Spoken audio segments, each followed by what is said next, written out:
Bonjour, comment faire pour envoyer votre marchandise quittant la Chine vers votre destination, quel que soit votre pays d'origine? C'est dans cette vidéo que je réponds à cette question. Alors c'est parti. Alors j'ai eu à recevoir beaucoup de questions concernant les envois de colis, comment faire pour envoyer de la marchandise de la Chine vers l'extérieur de la Chine. Et donc pour répondre à cette question, nous allons différencier les envois, plusieurs types d'envois. Soit vous envoyez par vol, soit vous envoyez par conteneur. Alors par conteneur, j'ai eu déjà fait cette vidéo, mais je vais encore préciser en bref. Si vous voulez envoyer votre marchandise par conteneur, il faut un transitaire. Un transitaire ici en Chine, c'est facile à en avoir. Et nous pouvons vous conseiller aussi des transitaires par rapport à votre destination, tout comme aussi ceux qui ont déjà l'habitude de faire la Chine connaissent déjà les transitaires. Donc pour envoyer le conteneur, c'est très simple, vous payez le déplacement du conteneur, le transitaire va prendre le conteneur, mettre votre marchandise et l'envoyer. Ça sera très simple. Et on différencie plusieurs types de conteneurs. Il y a le conteneur 20 pieds, le conteneur 40 pieds et le conteneur 45 pieds. Et les trois conteneurs détermine la taille de ce que vous voulez mettre à l'intérieur et les prix vont varier par rapport à ces trois types de conteneurs.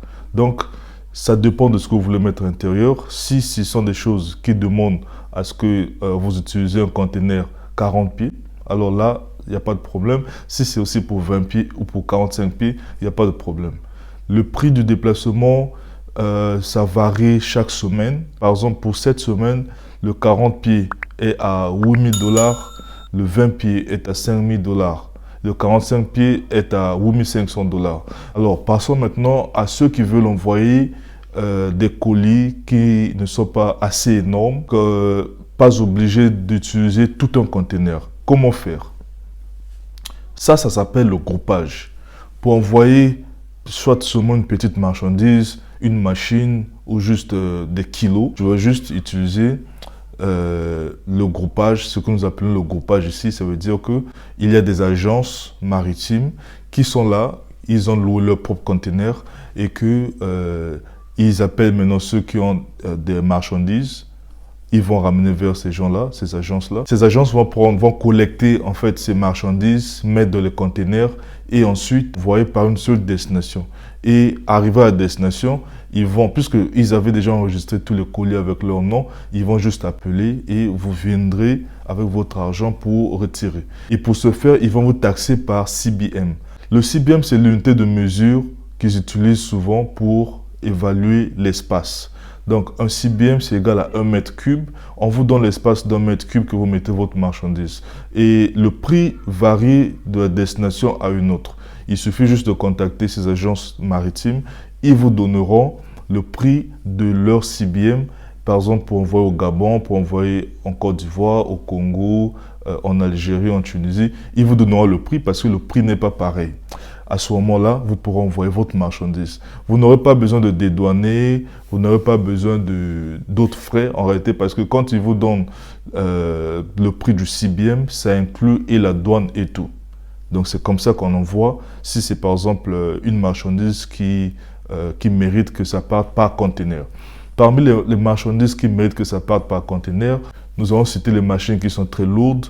Il y a aussi les appareils à batterie, parce que les appareils à batterie ne peuvent pas partir par d'autres moyens en fait. Il faudrait que ce soit juste par voie maritime ou encore il faudrait que ça parte par vol mais avec quelqu'un qui voyage. Donc nous laissons le groupage. Nous allons maintenant parler de ceux qui veulent envoyer juste des petits kilos, qui ne sont pas des appareils électroniques, qui ne sont pas des appareils qui détiennent des batteries. Alors si ce sont des habits, des chaussures, des choses simples qui n'ont pas de batterie et non appareil électrique, nous pouvons envoyer à travers des agences de fret, on appelle ça les cargos. On peut envoyer par cargo et le cargo va te taxer par kilo. Donc 1 kilo, ça va varier de la destination à une autre. Il y a des kilos qui vont coûter, par exemple en Europe c'est moins cher, 3 000 et quelques CFA. Bon, en Afrique, ça varie de 6 000 à 8 000, ça dépend de ta destination. Et donc, tu ramènes tes kilos, ta marchandise vers ces agents-là, ils vont collecter, ils vont payer les espaces au cargo et envoyer ces marchandises-là. Donc c'est comme ça que si on veut envoyer des choses de la Chine vers l'extérieur, nous utilisons ces trois moyens. Nous avons votre propre conteneur, Donc, vous allez acheter un conteneur, vous mettez tout ce qu'il y a à mettre à l'intérieur et vous envoyez. Soit encore, vous faites par groupage. Le groupage, c'est quand la marchandise, tu n'as pas assez de la marchandise et que tu ne peux pas utiliser tout un conteneur pour toi-même. Donc, tu feras un groupage et le groupage, c'est soit toi et l'autre qui a la marchandise aussi, vous faites ensemble, soit vous allez vers l'agence maritime qui va rassembler en fait tous ces biens, toutes ces marchandises et mettre dans un conteneur, envoyer, dédouaner et puis vous irez juste retirer. Le troisième moyen, c'est par cargo. Et par cargo, on vous taxera par kilo. Un kilo, ça va varier de 6 000 à 8 000 pour l'Afrique. Il y a pour d'autres destinations qui seront moins chères comme l'Europe et l'Asie ici. Donc c'est comme ça que ce sont ces trois moyens-là qui vont vous permettre de recevoir votre marchandise. Il n'y a pas autre moyen. Bon, à l'époque, quand les gens voyageaient, quand les gens venaient encore ici en Chine, beaucoup pour leur business, parce qu'actuellement, vu la pandémie, les gens ne viennent plus assez. Donc, il y avait à un certain moment un moyen plus efficace que les gens faisaient en partant à l'aéroport, négociant avec les voyageurs, ceux qui partaient par exemple à destination, disons RCA. Donc, ce vol partait à destination RCA. Nous pouvions partir à l'époque, on regardait ceux qui voyageaient, on négociait. Si le voyageur accepte d'enregistrer le colis avec son billet, et c'est ce qu'on faisait, c'était le plus rapide. Donc en enregistrant, cela permettait à ce que le colis parte au nom du voyageur. Arrivé à la destination, la personne, le propriétaire du colis en fait, appelait, donc pouvait identifier le voyageur et le voyageur remettait le colis. Donc c'était aussi un risque parce qu'il y a certains voyageurs aussi, en partant avec le colis de la personne, pouvaient retirer et partir. Et on ne pouvait plus l'avoir en fait. Donc, quels sont les délais? Alors, quels sont les délais d'attente pour recevoir les colis en Chine?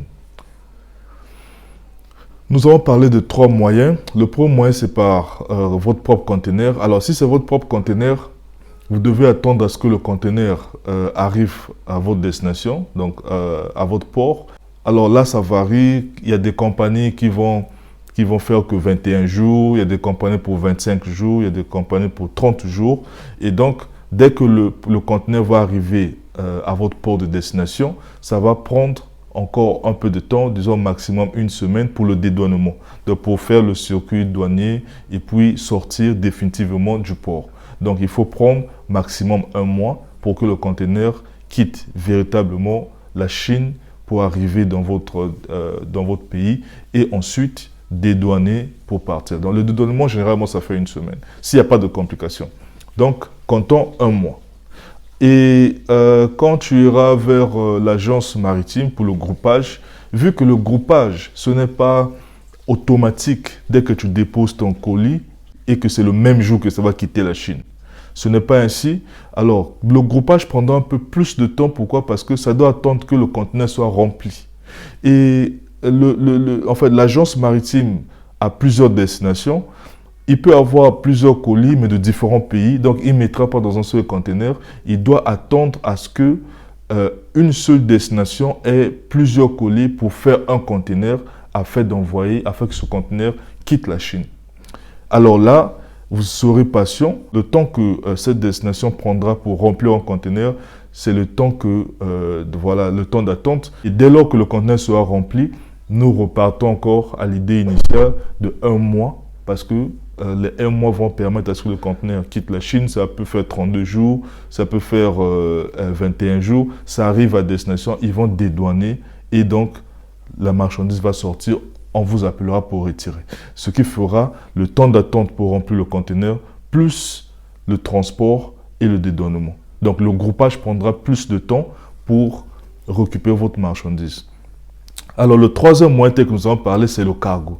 Le cargo, c'est un peu similaire aussi au groupage, parce que le cargo, même si ça va par vol, mais ça ne va pas par un vol direct. Donc, le vol peut quitter, puisque c'est un vol cargo, un vol à kilo de marchandises, ça peut quitter la Chine, ça peut avoir par exemple 5 destinations.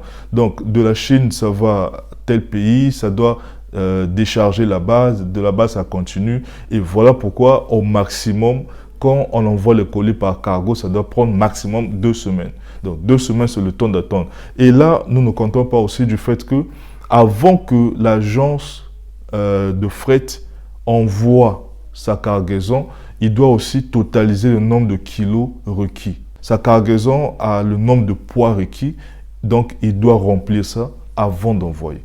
Donc ça aussi, ça va dépendre aussi de la clientèle qu'il a. Plus l'agence aura des kilos de la marchandise et donc plus rapide votre marchandise pourra quitter la Chine.